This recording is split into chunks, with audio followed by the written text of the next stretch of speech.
Hello and welcome to the next chapter. Today in this chapter we will be introducing arithmetic progression. Let me help you out with what do you mean by progression. बहुत सारे बच्चों को तो यही नहीं पता होता.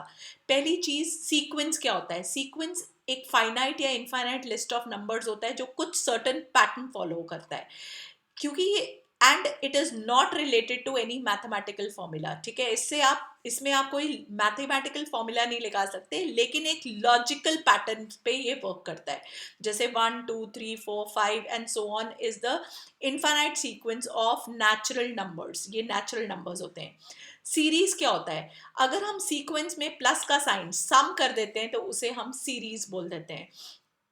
अगर मैं कॉमा को हटा के प्लस का साइन ऐड कर दूं, it will become series of natural numbers, right. और हर एक नंबर जो होता है, जो एलिमेंट जो होता है, उसको टर्म ऑफ द सीक्वेंस बोला जाता है, राइट. सिमिलरली अब प्रोग्रेशन में और सीक्वेंस में क्या डिफरेंस है. प्रोग्रेशन एक ऐसा सीक्वेंस होता है जिसका जनरल टर्म डिफाइंड होता है, यानी कि progression is related to a mathematical formula. अगर मैं किसी सीक्वेंस को मैथमेटिकल फॉर्मूला में रिलेट कर दूं, मैथमेटिकल फॉर्मूला से उसकी nth टर्म या जनरल टर्म निकाल लूं, तो मैं बोलूंगी कि वो जो सीक्वेंस है वो प्रोग्रेशन में चेंज हो गया है. सो सीक्वेंस बेसिकली लॉजिकल होता है and progression is related to a mathematical formula. Now let's move on कि हमारा चैप्टर का नाम अर्थमेटिक प्रोग्रेशन क्या होता है. अर्थमेटिक प्रोग्रेशन का मतलब है एक ऐसा सीक्वेंस जो कि जिसमें जो number sequence of numbers in order in which the difference of the two consecutive number is a constant. अगर जैसे सपोज करिए A B C D and so on numbers हैं, तो अगर by chance D minus A consecutive term का difference equal आ जाए, equals to C minus B is equal to D minus C. So this, और क्योंकि ये डिफरेंस सेम आ रहा है तो इसको हम रिप्रेजेंट करेंगे कॉमन डिफरेंस से. और कॉमन डिफरेंस मैं आपको नेक्स्ट पेज पे बताऊंगी कि वो किससे डिनोट होता है. तो it is known as a AP. Like for example, आपने ये सीरीज पीछे देखी थी 1 2 3 4 5 6. सो 2 minus 1 is 1, 3 minus 2 is 1, 4 minus 3 is again 1, 5 minus 4 is again 1, 6 minus 5 is again 1. So it is known as a AP क्योंकि इनके सक्सेसिव टर्म्स का consecutive या इनके कॉन्जिक्यूटिव टर्म्स का जो डिफरेंस है वो सेम आ रहा है. सिमिलरली अगर हम ऑड का केस लें, यानी कि 1 3 5 के बारे में बात करें, तो जो कॉमन डिफरेंस है वो 2 आएगा. सिमिलरली ऑड के इवन नंबर्स के बारे में बात करें, अगेन कॉमन डिफरेंस जो है वो 2 आएगा. सो बेसिकली दो तरह की एपी होती है, finite AP and infinite AP. Finite AP वो एपी होती है जिसकी लास्ट टर्म डिफाइन होती है, और अगर किसी एपी की लास्ट टर्म नहीं डिफाइंड है, मतलब कि डॉट डॉट डॉट रिप्रेजेंट किया हुआ है, तो वो कहीं तक भी चल सकती है. तो that is why the word infinite is used. Infinite means never ending. So this is the introduction. Now जो मैंने आपको बताया पिछले में, कॉमन डिफरेंस, क्योंकि डिफरेंस सेम आता है तो common difference is represented by D. अब एपी बेसिकली 3 तरह की होती है. इंक्रीजिंग एपी, जिसमें हम ऑलरेडी 1 2 3 4 एंड सो ऑन देख चुके हैं. कांस्टेंट एपी, फॉर एग्जांपल 2 2 2 2, जिसमें टर्म्स बदल ही नहीं रही हैं. और डिक्रीजिंग एपी मीन्स 100 टर्म कम हो रही है, 100 के बाद 98. डिफरेंस जो है आप चेक कर लीजिएगा, अभी बताती हूँ. जो डिफरेंस जो है वो आपको दिखेगा वो नेगेटिव आएगा. तो difference 0, difference common difference positive and common difference negative.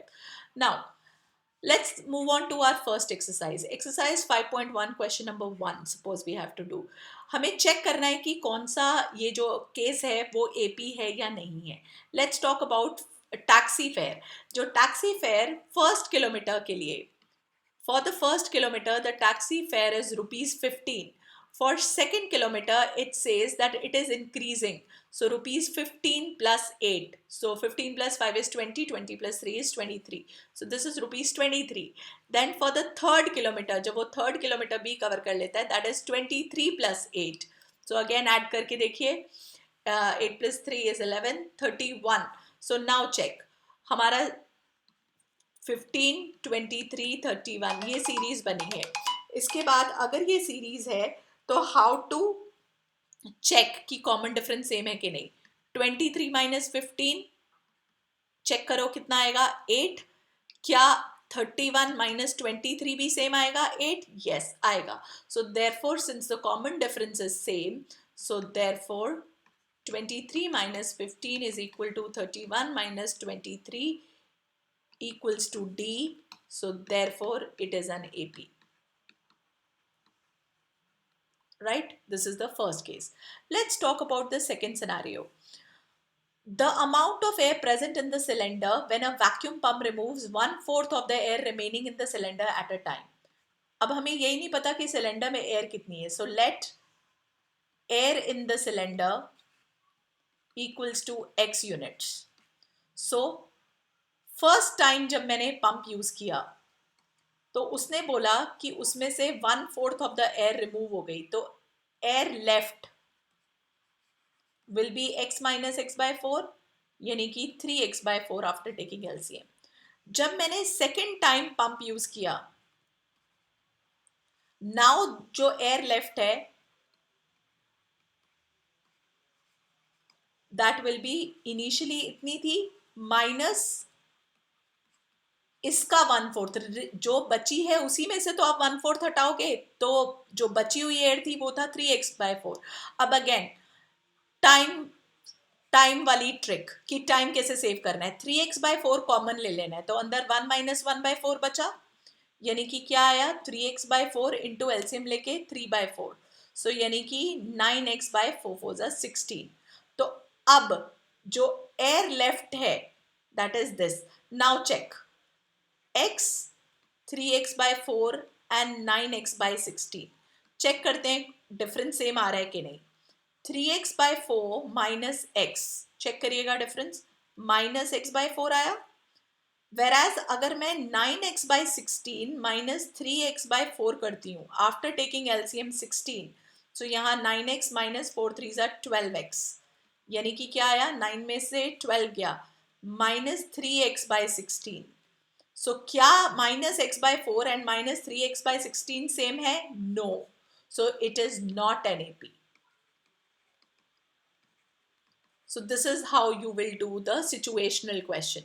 So I want you to do third and fourth part on your own.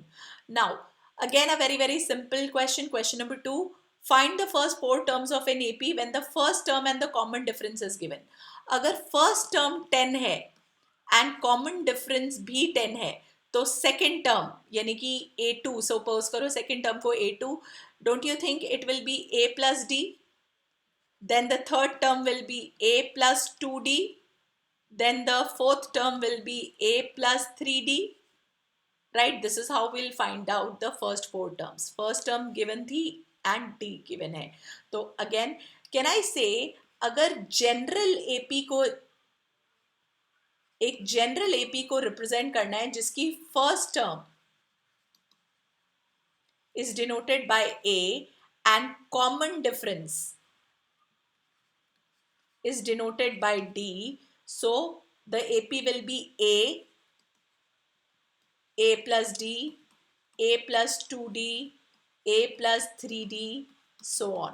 So this is how A is given, D is given, so you can find out the AP. Similarly, for the following AP, write the first and the second term.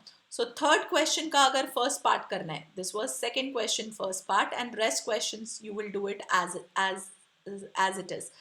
So first question first part, write down the first term. तो first term तो हमें दिख ही रही है 3 है, and common difference कैसे find करेंगे? Again मैंने क्या बताया था, consecutive terms का difference, तो A2 minus A1 यानी कि 1 minus 3, right? So this is minus 2.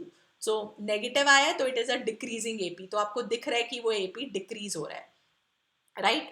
Similarly check करिए, which of the following are APs?